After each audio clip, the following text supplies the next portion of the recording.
বর্ষাকালে ইলিশ মাছটা বাজারে সচরাচর পাওয়াও যায় আর মধ্যবিত্তের হাতের নাগালে থাকেও, কারণ মিডিয়াম সাইজের ইলিশ মাছগুলো খুব একটা বেশি দাম হয় না।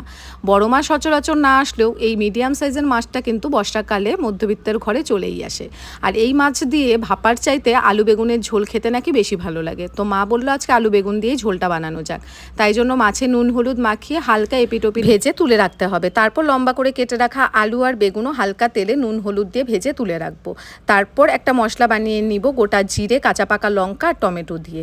কড়াইতে সর্ষের তেল গরম করে কালো জিরে কাঁচা লঙ্কা ফোড়ন দিয়ে মশলা দিয়ে তার মধ্যে নুন হলুদ লঙ্কার গুঁড়ো স্বাদমতো চিনি দিয়ে মশলা কষিয়ে আগে থেকে ভেজে রাখা আলু বেগুন দিয়ে আরেকটু ভালোভাবে কষিয়ে নিয়ে ঝোলের জন্য জল দিয়ে দেবো। ঝোলটা ফুটে আসলে ভাজা মাছগুলো দিয়ে নামিয়ে নিলেই কিন্তু রেডি হয়ে যাবে এই ইলিশের হালকা পাতলা বেগুন আলুর ঝোল। তবে হ্যাঁ, প্রচলিত কথায় আছে নাকি বেগুনের কোনো গুণ নেই, তবে ইলিশ দিয়ে বেগুন রান্না করলে তো ইলিশের চাইতে বেগুনের স্বাদটাই বেশি মনে হয়। তোমাদেরও কি তাই মনে হয় কিনা জানিও।